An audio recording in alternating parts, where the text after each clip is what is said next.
klasy tompokavina nolorana ny fiarabana amin'izao takariva izao mifanarano tsy tapaka ny fandarana météo raha ny sary atsika amin'ny zanabolana no andeha jerena avy hatrany dia ny fisian'ilay cyclone na izoanina zany zao efa tia lavitra be Madagasikara satria any amin'ny 700 kilometatra atsimo atsinanany Toamasina misy ny foibeny amin'ny zao fotoana izao.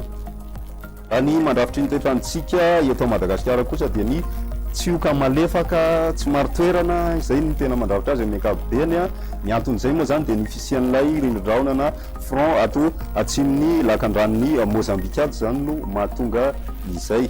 Raha iny morotsiraky ny Madagasikara kosa zany hoe mahakasikasika kokoa ny ranomasina dia iangaviny itsika fampiasa ranomasina amin'ny morotsiraky ny morondava mitatra zany ohatra ty amin'ny morotsiraky ny farafangana zany hoe morotsiraka atsimo ray manontolo zany raha fehezina dia somary ho mafy ny alin-drano ho an'ny rapisika ao anatin'izay dia iangaviny tsika mpanjono mba tsy anjono aloha zany ho an'ny andro rapiso. Raha idirantsika amin'ny atsipriany amin'izay lo toetrandro ho an'ny rapiso maraina dia ahitantsika orona rakotroka aty amin'ny faritry ny Sava sy aty amin'ny faritry ny Analanjorofo ny morotsiraky ny Atsinanana ihany koa. Orana tandrivindraona tsotra kosa zay ny any amin'ny faritry ny Sofia sy ny morotsiraky Boeny ary aty amin'ny faritry ny Vadivavy sy atsimo Atsinanana.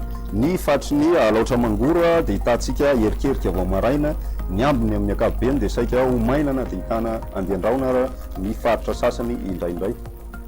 Raha ny toetrandro voavinavina ihany koa ho an'ny rapiso tolakandro dia hitoetratrany ny oram-baratra amin'ny tapany avaratry ny nosy iray manontolo iny fa ny maimaina ao anatin'izay zany zao dia ny aty amin'ny morotsiraky ny Menabe Atsimo Andrefana ny aty amin'ny faritra Androy ary Taolagnaro iny. Ny ambiny dia somary hitantsika ona tandrivindraona malefaka izay any amin'ny takariva amin'ny ankapobeny indrindrandrindra ho any aty amin'ny faritry ny Ampovoatany zany hoe ny faritry ny Analamanga ny aty Avakinankaratra ny Hotomatsiatra Moronmania izay zany no iaina ny orana tandrivindraona tsotra.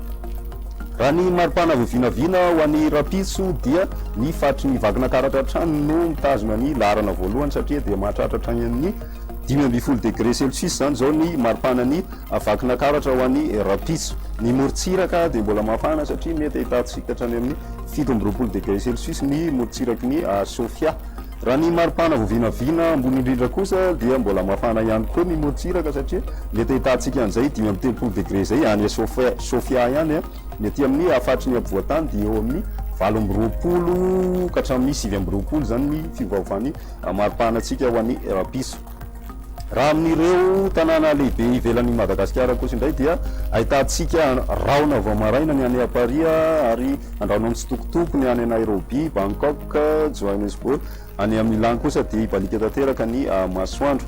Amin'ireo nosy rahavavy manodidina Madagasikara kosa indray dia any Maurice any zao no ahitantsika orana tandrivindraona ary andraona tanteraka ny andro any Seychelles ifandimby ny raona sy ny masoandro any Comore ary tena ibalika tanteraka izy any La Réunion.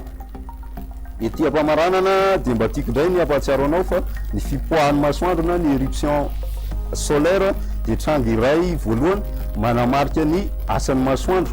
Ny fiovaovany izany fipoahana izany no ahafahana mamatry ny fitsingerenany masoandro izay manodididina ny 110 taona eo zany ny fiverenany amin'ny ankapobeny. Izay indray tompo plasy tompo vavy no azona roso fa dia manasanao hatrany anaraka ny fandarana météo. Veloma tompo.